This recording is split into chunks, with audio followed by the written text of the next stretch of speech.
यह डिक्टेशन आपको achievers classes की तरफ से दी जा रही है।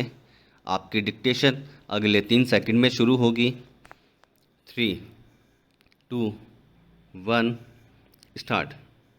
वर्ष 1918-20 में फैले स्पेनिश फ्लू के कारण भारत की 5% आबादी को अपने प्राणों से हाथ धोना पड़ा था।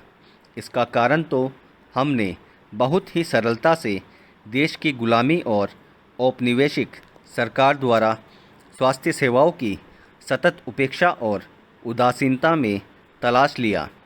आज़ादी के बाद हमारी खुद की चुनी हुई सरकारों द्वारा स्वास्थ्य सेवा, स्वास्थ्य ढांचे और महामारी प्रबंधन पर किए गए खर्च पर ध्यान दिया जाए तो यह भी बहुत उत्साहवर्धक नहीं दिखाई देता। जहां दुनिया के अधिकतर विकसित राष्ट्र स्वास्थ्य सेवाओं पर अपने सकल घरेलू उत्पाद का 9% से 16% तक खर्च करते हैं, वहीं भारत का स्वास्थ्य सेवाओं पर सरकारी खर्च तो जीडीपी का मात्र 1.25% ही है। आम जन जीडीपी 2.5% अपनी जेब से स्वास्थ्य सेवा पर खर्च करता है। निरंतर कई दशकों की लापरवाही ने समस्या को काफ़ी जटिल कर दिया है। Paragraph change. अगर स्वास्थ्य बीमा की बात करें तो उसकी हालत भी हमारे यहाँ बहुत अच्छी नहीं कही जा सकती। अगर व्यक्तिगत, सेवागत और विभिन्न राज्य सरकारों द्वारा उपलब्ध करवाए बीमा कवर को भी जोड़ लें तो भी 138 करोड़ जनसंख्या में मात्र 30 करोड़ लोगों को ही बीमा सुरक्षा उपलब्ध है। इसमें भी अगर गरीब परिवारों की बात करें तो 90% बिना सुरक्षा के हैं।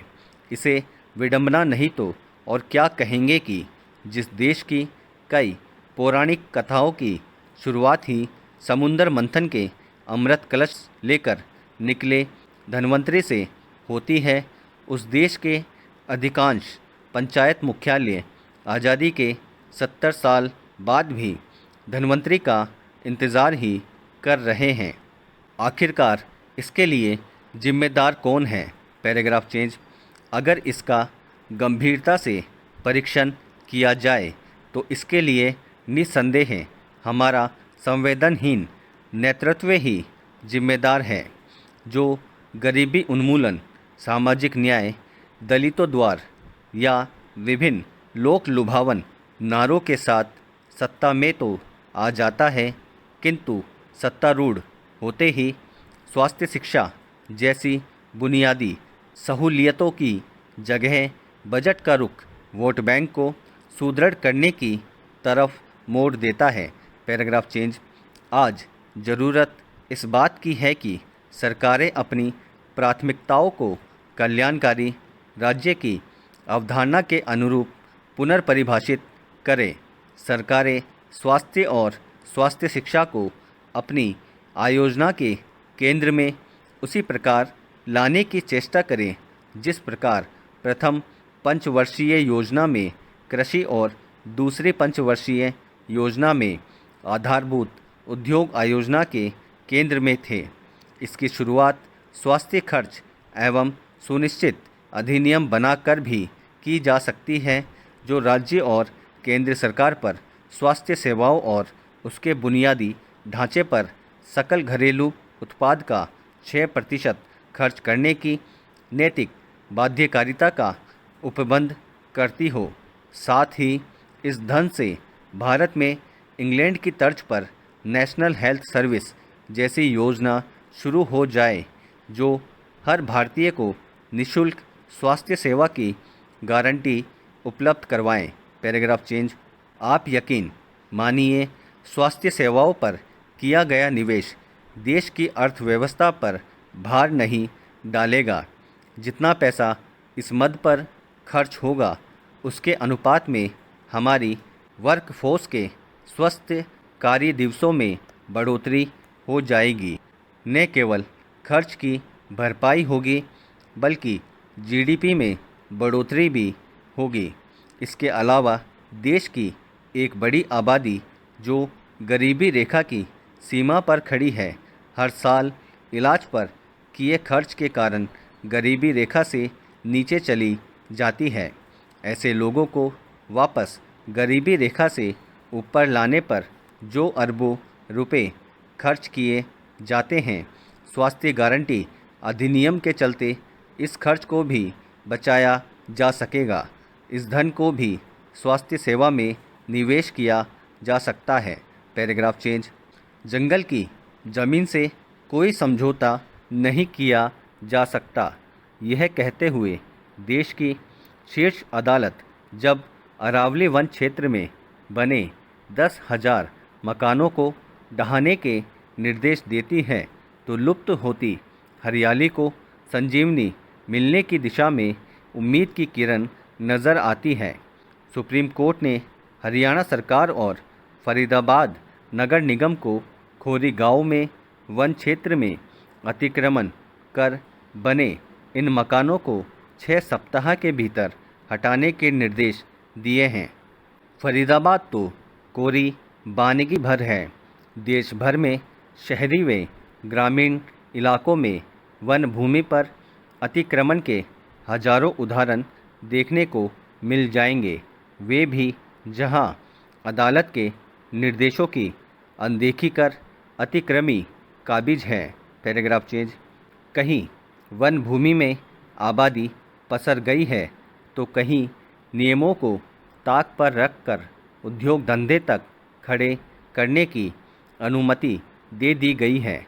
ऐसा लगता है कि वनों के संरक्षण की चिंता सिर्फ पर्यावरण दिवस मनाने की खानापूर्ति करने तक ही की जाती है। दरअसल अतिक्रमण का यह उद्योग जनप्रतिनिधियों के शह पर रंगत में आता है। फरीदाबाद में वन भूमि पर ये मकान भी कोई एक दिन में तो नहीं बन गए होंगे। कुछ तो नेताओं की राजनीतिक मजबूरी और कुछ प्रशासनिक ढिलाई ने देश भर में वन भूमि ही नहीं बल्कि नदी नालों तक अतिक्रमण करवा दिए हैं। सबको पता है कि जिनको चुनाव लड़ना है उनको वोटों की चिंता भी है, इसीलिए कोई रोकने टोकने वाला भी नहीं। एक बार अतिक्रमण हो गया तो फिर उसे बचाने के लिए राजनीतिक दबाव से लेकर कानूनी पेचीदगियों की अंधी सुरंगें तो है ही।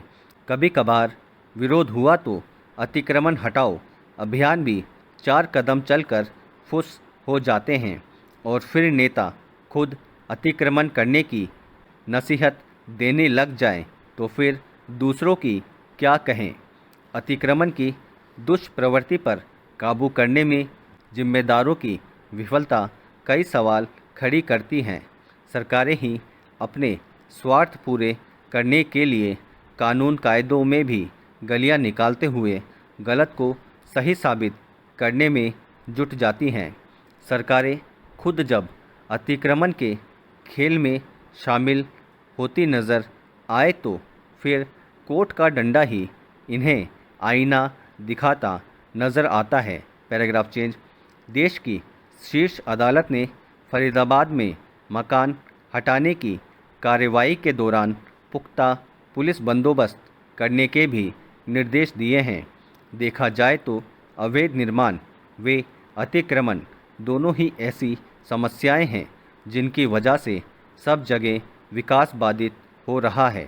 सरकार को चाहिए वह समाज के दोषियों को प्रोत्साहित करने की बजाय इन पर नियंत्रण करने की कोई ठोस योजना बनाए। दोस्तों, अगर आपको इस डिक्टेशन की कंप्लीट आउटलाइन प्राप्त करनी हो तो आज ही हमारे टेलीग्राम ग्रुप से उसे प्राप्त कर सकते हैं, जिसका लिंक डिस्क्रिप्शन में दिया गया है। और आगे भी अगर आप इसी तरह की डिक्टेशन और आउटलाइन प्राप्त करना चाहते हैं तो बेल आइकन पे क्लिक करना ना भूलें और सब्सक्राइब करें। Thank you.